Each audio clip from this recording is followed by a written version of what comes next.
Hi again everyone, welcome back again di Altcoins Update. So Altcoins Update hari ini kita mau review Optimism. Ya, ini adalah request dari Bro Erwin 9308. The first comment sebenarnya Kak Cahaya Pranata, tapi dia paling jarang komen yang lain selain manggilin orang-orang ya. Biasanya gitu.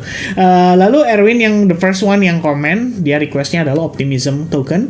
Kemudian berikutnya ada Dimension dan CKB ya. Sebelum di atasnya lagi bahkan masih ada file juga. Sebenarnya banyak requestnya. Kita juga kemarin sempat mention ke teman-teman ya. Ini kalau misalkan Bitcoin major update mencapai 500 likes ya, kita bisa live streaming di akhir pekan. Tampaknya nyampe ya teman-teman ya. Berarti ini kita bakal live streaming lagi soon guys ya, soon. Karena sebelumnya kita udah sempat live streaming. Dan banyak banget ya discussion di sana yang menarik sekali. Dan harusnya apa yang terjadi pada malam hari ini kan kita ngelihat market rata-rata memerah nih guys ya. Salah satu faktor utamanya yang menjadi biang kerok ya kalau saya bilangnya, itu adalah si Bitcoin dominance. Jadi dia tadi sempat naik di saat Bitcoinnya turun. Dan ini terdampak juga dari S&P 500 dan juga Nasdaq yang kecenderungan turun.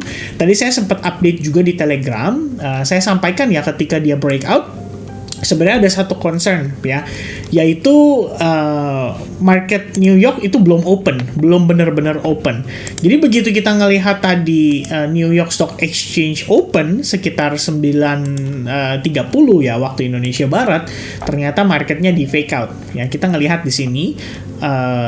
Sebentar, saya coba untuk post aja kali ya biar teman-teman bisa lihat juga. Jadi kalau kalian mau gabung ke grup Telegram, it's free by the way. Kalian tinggal klik link yang ada di description aja, kecuali Discord ya. Kalau Discord itu berbeda, jadi lebih ke private community. Nah teman-teman sekalian, ini adalah update yang tadi saya berikan ya, sekitar jam 9.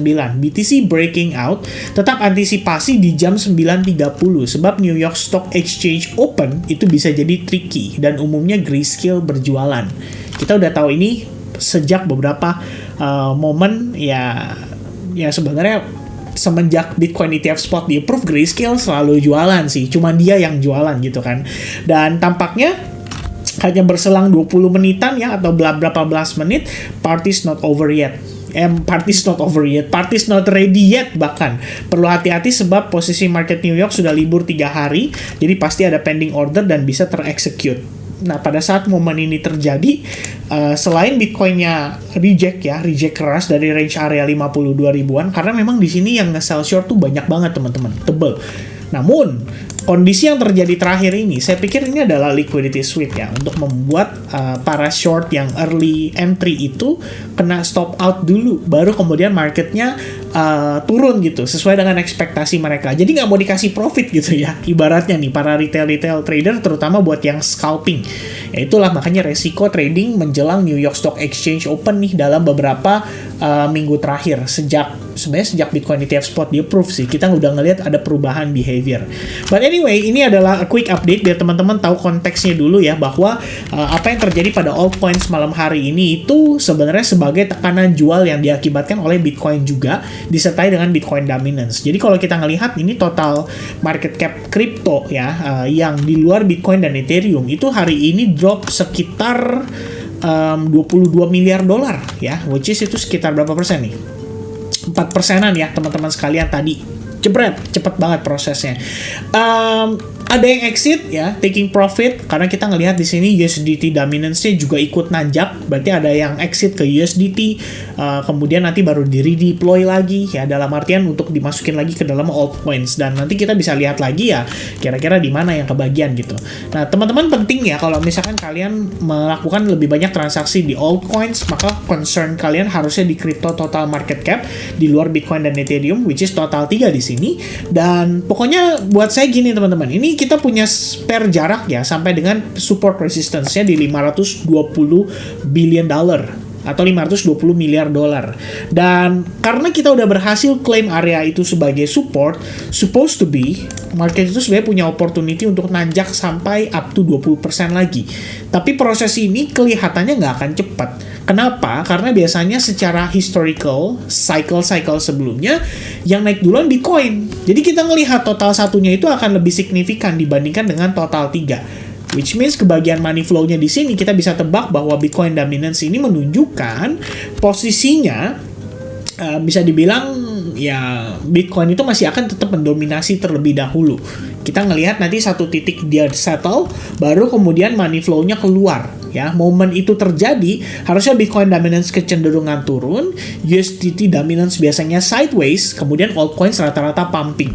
Ya, saat ini sih kita dapat konfirmasi ya berupa lower high, which means di sini sebenarnya kita bisa lihat bahwa Bitcoin very likely Bitcoin dominance ya, terutama itu kelihatannya cukup respect lah dengan si trendline yang terbentuk di sini, which is ini kayak lewat dikit atau gimana gitu ya. Yang pasti ya kita anggap lah ini tetap sebagai lower high.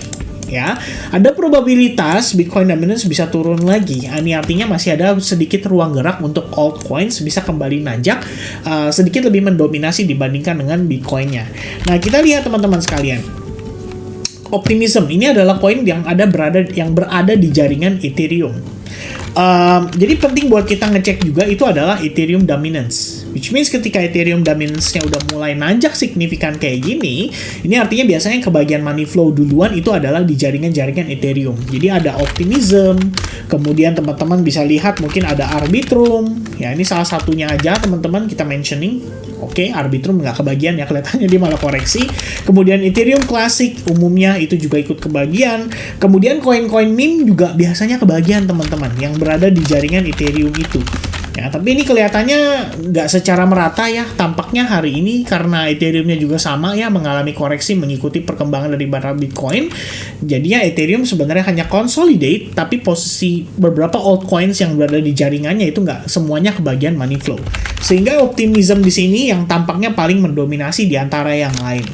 Nah, teman-teman sekalian, kita ngelihat progress optimism sejauh ini cukup baik. Ya, kita udah ngelihat dia memiliki tren yang kecenderungan bullish bahkan sejak 2022. Ketika pada kala itu rata-rata altcoins itu masih dalam keadaan bearish. Ya, kemudian optimism itu yang bisa dibilang salah satu yang dapat money flow paling cukup signifikan mungkin pada sepanjang 2022. Lalu pada satu titik kita mengalami retracement cukup banyak di bulan Juni 2023 dan pada akhirnya rally pada sekitar Oktober 2023. Nah, ini teman-teman sekalian, kalau kalian notice ya, ini sebenarnya rata-rata altcoins pada 2023 itu ikut nanjak. Dan seperti yang tadi saya sempat bilang di awal, kenapa kalau kalian trading altcoins itu penting ngelihat total 3, karena begitu kalian notice total 3 mengalami penguatan sampai 206 billion dollar, ini artinya terbagi mungkin secara merata ke sebagian banyak altcoins. Ya, walaupun nggak semuanya ya kebagian secara merata, tapi saya pikir sebagian besarnya terutama untuk koin-koin yang masih fresh ya, secara community itu benar-benar nanjak cukup signifikan. Teman-teman bisa lihat dari, mungkin kita coba buka SUI. Ya, ini sepanjang Oktober 2023. Oke, SUI mengalami penguatan 380%. Kemudian TIA atau Celestia, demikian juga sama ya, mengalami penguatan pada Oktober sampai dengan hari ini. Sebenarnya Celestia masih kecenderungan bullish di compare dengan beberapa yang lainnya. Kemudian Solana ya, dimana pada sekitaran saya rasa sekitar September Oktober itu lagi hot-hotnya ya berbicara soal istilahnya aset yang kebetulan ada di FTX itu bisa dilikuidasi, sehingga banyak orang yang berprasangka bahwa Solana itu bisa kecenderungan bearish ya, which means kenaikannya itu adalah retracement saja. Jadi bayangan orang berpikir seperti itu, tapi tampaknya tidak berlaku karena sepanjang September Oktober ini Solana mengalami gainers 550%. Jadi sangat disayangkan juga mungkin buat orang-orang yang mempertimbangkan ya kondisi tersebut sebagai bagian dari FAT-nya gitu. Karena sebenarnya kalau kita ngelihat secara structure, overall selama dia masih bullish tinggal di follow up aja. Itu bisa jadi satu buah pertimbangan teman-teman. Dan masih banyak lagi, ya banyak banget kalau kita bisa bilang koin-koin yang ikut pumping sepanjang Oktober 2023. Which means teman-teman beli any coin, kalian bisa dapat signifikan gainers pada saat itu. Ini even Jasmy ya. Jasmy saya nggak tahu nih koin apa nih teman-teman ya. Pernah ada di dalam chart saya ya. Tapi kalian lihat sama Oktober 2023 gain 140%. Sampai dengan hari ini bahkan dia malah top gainers di saat yang lain lagi terkoreksi parah-parahnya ya. Dan masih banyak lagi. Monero termasuk mungkin ya salah satunya di Oktober 2023. Oke, kita bisa lihat. Oh, kenaikan Monero tipis ya teman-teman sekalian ya. Ini karena kelihatannya dia punya kendala ya pada saat itu lagi benar-benar menjadi pertimbangan ya bahwa koin-koin yang bisa dibilang koin-koin private itu bakal kecenderungan kena dampak ya, karena SEC sendiri waktu itu ngenain pasal pada si Binance-nya, dan berbicara soal hal itu ya Binance katanya membantu proses money laundering. Nah, ya koin-koin yang private kayak Monero yang transaksi yang nggak bisa di-track ya otomatis ikut kena dampak.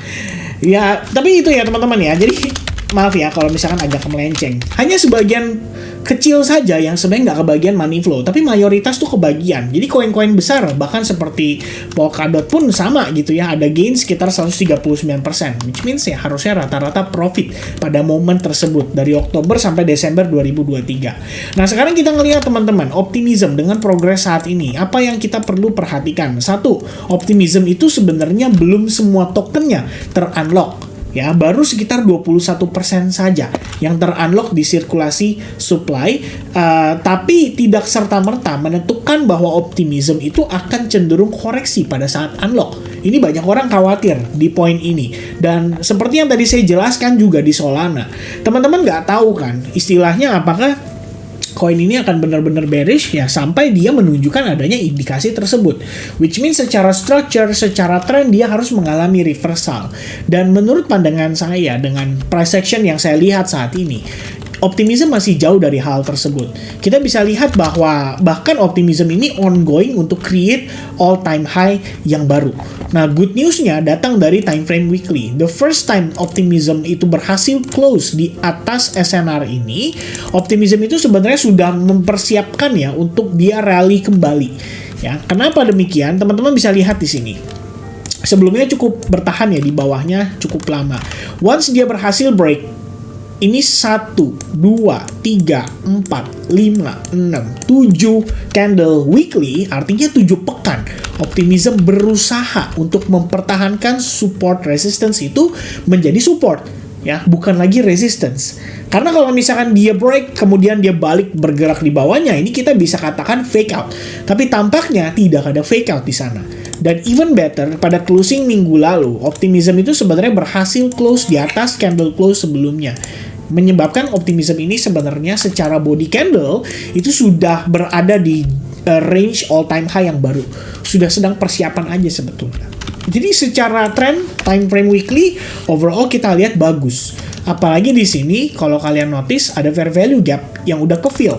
Ya, kita ngisi di sini minimal separuhnya lah udah terisi, habis itu ada reaction cukup baik. Jadi ada proses liquidity sweep di sana yang bisa memberikan kita konteks bahwa all the buyers yang mungkin sebelumnya dia entry early itu di sweep dulu, di hit dulu stop loss-nya, dibikin mereka sell short atau istilahnya exit dari market.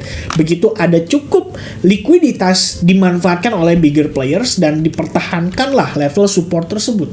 Menyebabkan ya trader-trader yang mungkin buy early ya merasa, waduh ini kayaknya nggak mungkin nih bisa naik lagi, malah ada kecenderungan turun. Sebab apa teman-teman? Di sini yang menarik adalah ada proses break and retest. Ya, ada proses break and retest. Kalau kalian dari sisi sellers atau kalian dari sisi trader yang mungkin lebih suka untuk melawan trend, which means saat trendnya bullish, kalian coba untuk nangkep nih reversalnya di mana nih supaya saya bisa sell short. Tampaknya ini adalah momen yang menjadi kuburan para sellers tersebut. Jadi the moment mereka ngelihat oke, ini break and retest, mereka coba untuk sell short berharap ini turun anjlok sampai kembali ke tanah. Ternyata tidak ya, ini malah menjadi kuburannya mereka teman-teman. Tampaknya ada reversal dan ketika mereka sell short, itulah yang menjadi likuiditas para bigger players. Dimanfaatkan dengan baik dan alhasil optimism hingga hari ini sebenarnya kecenderungannya bullish, bukan malah cenderung bearish.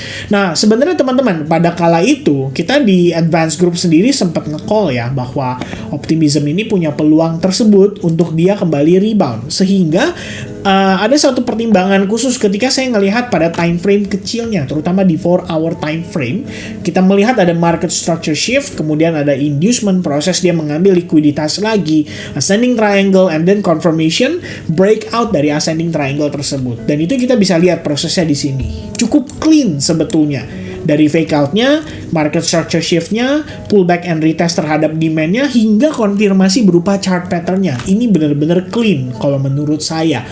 Jadi ada performance yang cukup baik, harga launch cukup signifikan, up to 5R di sini dengan ekspektasi awal dia balik retest mendekati SNR-nya dan kita kasih jarak supaya nggak benar-benar pas di sana. Tampaknya tereksekusi dengan cukup baik. Namun ini buat saya pribadi, sayangnya saya nggak benar-benar fully profit di sana ya. Ada sempat dapat profit ya, tapi nggak benar-benar fully sesuai dengan ekspektasi saya. Dan itu disebabkan oleh mungkin keraguan juga ya, karena faktor-faktor lain seperti Bitcoin misalkan. Ketika pada saat itu kita ngeliat, wah ini kayaknya Bitcoin reject nih, jadi agak kekhawatiran teman-teman. Ya, itu adalah satu pembelajaran lah kalau buat saya ya. Kalau teman-teman sudah punya trading plan ya, kita coba untuk stick with the trading plan, that's it. Nah teman-teman sekalian, by the progress saat ini, optimism itu sudah mencoba ya untuk breakout dari SNR time frame daily ini, which is ini adalah momen yang sangat krusial. Kalau optimism bisa closing di atasnya, ini bagus banget. It means optimism masih bisa meneruskan rally-nya. Teman-teman kalau belum punya barang, jangan ngotot atau FOMO untuk beli di pucuk. Ya, tapi kalau kalian sudah punya barang, ini artinya dengan proses yang terjadi saat ini, momentumnya masih bagus, masih kelihatan ada possibility dia create higher high, ya udah tinggal di maintain aja sebetulnya. Unless teman-teman trading di futures market. Ya, kalian cuma mau trading aja jangka pendek, kita berbicara bukan buat sebulan, 2 bulan, 3 bulan, atau bahkan sampai setahun ke depan setelah bull run, tapi kita berbicara untuk jangka pendek, probably buat 3-4 hari ke depan. Kalian ngelihat ada opportunity dan kalian pengen execute, ya itu feel free. Ya, terutama kalau kita ngelihat pada perspektif time frame hourly-nya. Nah, ini saya coba untuk clear dulu, biar teman-teman bisa enak nanti ngelihatnya proses analisisnya secara detail. Saya akan langsung marking dari sini, karena ini adalah fokus utama saya ngelihat possibility dari area resistance yang sangat major. Ya, ini ada di kisaran range price 4,14 lah ya, saya bulatkan di sana. Kemudian kalau kita lihat di bawah, ini prosesnya ya, kecenderungan dia menguat. Sampai satu titik dia mengalami pullback guys. So this is the pullback yang valid untuk optimism. Well, technically it's an inducement ya, atau proses untuk mengambil lebih banyak likuiditas. Ini sama prinsipnya dengan RNDR. Kalau kalian yang ikut live streaming saya waktu kita ngebahas RNDR dari zaman $3, itu kalian pasti ngeh bahwa ini adalah proses yang sama, yaitu proses untuk mengambil liquidity. Ya, pertanyaan yang timbul ketika ngelihat breakdown ini itu sebenarnya simple. Anda akan sell short atau tidak? Kalau misalnya Anda tidak sell short, yes, Anda mungkin clever, Anda mungkin smart, ya Anda pintar gitu, karena tidak terpancing oleh situasi tersebut. Tapi faktanya, pasti banyak orang yang melihat ini sebagai trend line, melihat ini sebagai chart pattern, rising wedge, dan bla bla bla. Kemudian dia lihat ini break, oke, time to short. Begitu di short, ternyata mereka hanyalah jadi likuiditas saja.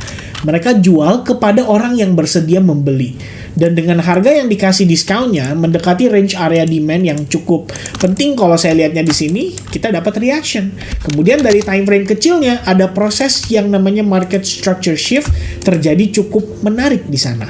Ya, terjadi cukup breakout ya, atau structure shift yang cukup valid. Kita lihat di sini juga ada proses break and retest bahkan terhadap previous high-nya. Habis itu kita udah ngeliat dia create higher high. Semenjak itu pergerakan pada optimism itu kecenderungan bullish. Ya pastinya ada lah ya yang namanya drama-drama teman-teman, seperti di sini. Dia ngambil dulu liquidity di atas, kemudian di sweep di bawah turun dulu, retest terhadap demand, sweep ke bawah, kemudian baru ada reversal lagi, dan dia kecenderungan bullish di saat yang lain justru lagi bearish-bearishnya guys. Ya, which is ini terjadi hari ini teman-teman sekalian kalau kita lihat. Ya, begitu dia nanjak boom ya kan, memasuki New York session, ikut koreksi berbarengan dengan yang lain, habis itu dia nanjak lagi. Begitu melihat di sini ada bullish engulfing, langsung ada reaction yang di follow up dengan cukup baik. Jadi kalau kita ngelihatnya teman-teman sekalian, in case kalian memanfaatkan momentum ini, kalian anggap oke, ini udah breakout. Ya, ini sudah breakout. Kemudian structure saat ini, baik itu time frame yang besar, daily tadi kita udah lihat daily kecenderungannya bearish atau bullish, teman-teman tentukan. Kemudian Anda lihat time frame 4 jamnya saat ini kecenderungannya bullish atau bearish. Oke, daily bullish, 4 hour bullish. Kalian lihat time frame 1 jamnya, ini kecenderungan bullish atau bearish. Kalau kalian anggap ini juga bullish, it means everything is still bullish right now. Nah, kita udah tinggal ngikutin momentum aja. Nah, berbicara soal possibility targetnya, teman-teman bisa gunakan 2 cara. The first one adalah Fibonacci extension, which is gunakan tools ya, Fibo extension, tarik dari lowest point di sini, kita tarik ke topnya, dan kalian tarik ke pullbacknya untuk mendapatkan range area Fibonacci 1618 1272 ya, dan di sini kita bisa pakai Fibo based on logarithmic. Ini adalah target proyeksinya. Kalau seandainya dia rally kenceng banget teman-teman, Anda bisa lihat ada 3 level di sana.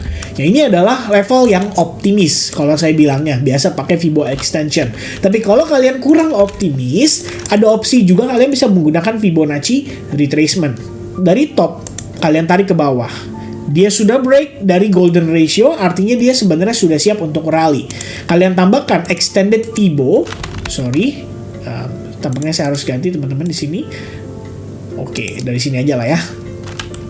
Extended Fibo 1272 dengan 1618 untuk mengetahui proyeksi target secara periode jangka pendek dan juga untuk menengahnya. The first target adalah $4,7, $4,75, dan the second target ada di $5,3. Kalau kalian optimis, kalian mau tambahin lagi 2618 itu juga bisa. Merupakan area krusial berikutnya, dan itu ada di $7. Mungkin sama dengan Fibo extension yang tadi saya tarik, more or less ya teman-teman sekalian ya. Nah, saat ini kunci penentuannya adalah optimism harus bisa break di atas high point ini. 4,27. Kalau itu berhasil break, oke, kita bakal lihat ada probabilitas optimism cukup tinggi meneruskan rally-nya. Saat ini buat saya, dia naik, kemudian pullback dan retest hanya di 0,618, 0,71, which is golden ratio. Habis itu udah dapat reaction berupa bullish engulfing. Kalau teman-teman entry, mungkin ini harusnya menjadi entry point kalian per bullish engulfing itu tervalidasi. Atau probably harusnya di sini, ya, right before the pump. Kenapa di situ, Vin? 1, ada liquidity sweep. 2, ada demand zone di sana. 3, ada 3 candle formation yang cukup proper. Kalau kalian lihat menggunakan time frame 2 jam, kalian bisa lihat di situ ada bullish engulfing. Right? Closing bullish engulfing, open next candle, kalian decide untuk long dengan stop loss di bawah low point ini, kalian probably udah bisa ngantongin langsung 3R instant profit. Ya, ini adalah satu buah satu buah gambaran ya, kenapa teman-teman mungkin perlu mengerti technical analysis juga, terutama buat yang trading jangka pendek, yang pengen trading harian, trading jangka pendek, baik itu di futures market ataupun di spot market. Menurut saya keduanya sama-sama valid. Dan ya, saya rasa ini adalah satu buah contoh yang sangat menarik ya untuk teman-teman bisa pelajari. Ya, tentu saja secara analisis overall-nya optimism masih bullish. Kita ngelihat trennya juga masih baik-baik saja. Secara time frame kecil, time frame besar, everything still align ya dengan probabilitas untuk optimism dia create higher high. Jadi teman-teman udah tinggal follow up aja. Terus terang saya agak menyesal ya gak analisis ini lebih early, tapi ya memang kebetulan saya juga banyak yang dianalisis, banyak juga yang kita post melalui grup advance group di Discord. Jadi ya kadang-kadang saya ke skip juga gitu ya, dan 1-2 skip dari beberapa koin itu saya rasa sangat wajar sekali. Kita manusia biasa, pasti bisa terjadi teman-teman. Alright, so I think that's gonna be the update for optimism. Thank you very much guys for watching this video. Kita nanti akan lanjut lagi ke update berikutnya untuk yang Bitcoin. So thank you very much and I'll see you guys again in the next update. God bless. Cheers. Bye bye guys.